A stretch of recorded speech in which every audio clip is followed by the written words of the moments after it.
പ്രമാദമായ കേസുകളിലെ അന്വേഷണത്തിൽ കേരള പോലീസിന് തുണയായ അമ്മു എന്നും ഇനി ഓർമ്മിക്കപ്പെടും. കേനൈൻ ഡോഗ് സ്ക്വാഡിലെ അമ്മു എന്ന പോലീസ് നായയ്ക്ക് പുത്തൂർവയൽ പോലീസ് ഡിസ്ട്രിക്ട് ഹെഡ്ക്വാർട്ടേഴ്സിൽ അന്ത്യവിശ്രമ കേന്ദ്രമൊരുക്കി. ജില്ലാ പോലീസ് മേധാവി തപോഷ് ബസുമതാരി പ്രത്യേക താൽപര്യമെടുത്താണ് സ്മാരകം നിർമ്മിച്ചത്. അമ്മു ഹെഡ് ഡൗൺ തല ഉയർത്തു ചെയ്തേ. ഡ്യൂട്ടിക്കിടെ അമ്മുവിനെ പരിചയപ്പെട്ടപ്പോൾ വയനാട് വിഷൻ ചിത്രീകരിച്ച വീഡിയോയാണിത്. വയനാട് ജില്ലയിലെ കേനൈൻ ഡോഗ് സ്ക്വാഡിൽ സേവനമനുഷ്ഠിച്ചിരുന്ന അമ്മുവിന് പുത്തൂർവയൽ പോലീസ് ജില്ലാ ഹെഡ്ക്വാർട്ടേഴ്സിലാണ് അന്ത്യവിശ്രമ കേന്ദ്രമൊരുക്കിയത്. അമ്മുവിന്റെ പരിശീലകരായ സിവിൽ പോലീസ് ഓഫീസർമാർ കെ സുധീഷ്, പി ജിതിൻ എന്നിവരുടെ മേൽനോട്ടത്തിൽ കേനൈൻ സ്ക്വാഡിന്റെ നേതൃത്വത്തിലാണ് കേന്ദ്രമൊരുങ്ങിയത്. 2024 ഒക്ടോബർ 24 അമ്മുവിന്റെ വിയോഗം.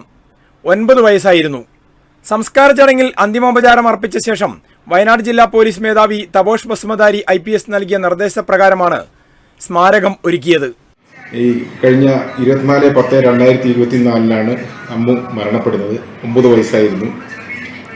തുടർന്ന് അതിന് സ്മാരകം നിർമ്മിക്കാനുള്ള തീരുമാനമാവുകയും അനുസരിച്ച് പൂർണ്ണ ബഹുമതിയോടുകൂടിയുള്ള ഒരു നല്ലൊരു സ്മാരകം തന്നെ നിർമ്മിക്കുകയും ജനുവരി മാസം 1-ാം തീയതി 2025 ജനുവരി മാസം 1-ാം തീയതി ബഹുമാനപ്പെട്ട ജില്ലാ പോലീസ് മേധാവി ആ സ്മാരകത്തിന്റെ പണി പൂർത്തിയാക്കി പുഷ്പചക്രം സമർപ്പിക്കും. 2017 നടന്ന കേരള പോലീസ് ഡ്യൂട്ടി മീറ്റിൽ എക്സ്പ്ലോസീവ് സ്നിഫിംഗിൽ 3-ാം സ്ഥാനം കരസ്ഥമാക്കിയിരുന്നു. 2018 ഓൾ ഇന്ത്യ പോലീസ് ഡ്യൂട്ടി മീറ്റിലും പങ്കെടുത്തു. സ്മാരകം പൂർത്തിയായതോടെ നിരവധി കേസുകളിൽ അന്വേഷണത്തിന് പോലീസിനൊപ്പമുണ്ടായിരുന്ന അമ്മു എന്ന എക്സ്പ്ലോസീവ് സ്നിഫർ പോലീസ് ഡോഗ് മരണശേഷവും ഇനി എന്നും ഓർമ്മിക്കപ്പെടും.